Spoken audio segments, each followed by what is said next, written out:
To get peppercorn in Once Human, start by understanding the game's crafting system and the resources required to obtain peppercorn.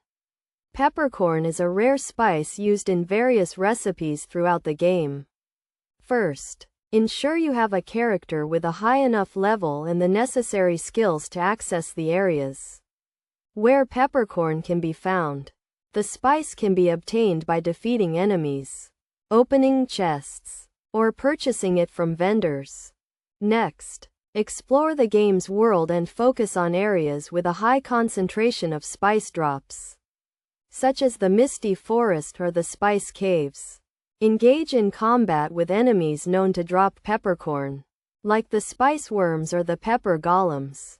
When exploring, keep an eye out for chests and breakable objects, as they often contain valuable resources, including peppercorn. You can also trade with other players or purchase peppercorn from in-game vendors, but be prepared for high prices.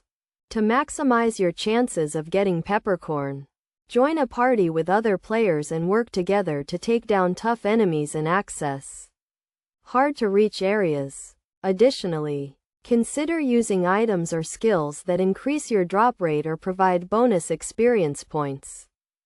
By following these steps and consistently exploring the game's world, you can obtain peppercorn and use it to craft valuable items or complete challenging recipes in Once Human. Remember to stay focused, work with other players, and adapt your strategy as needed to achieve success.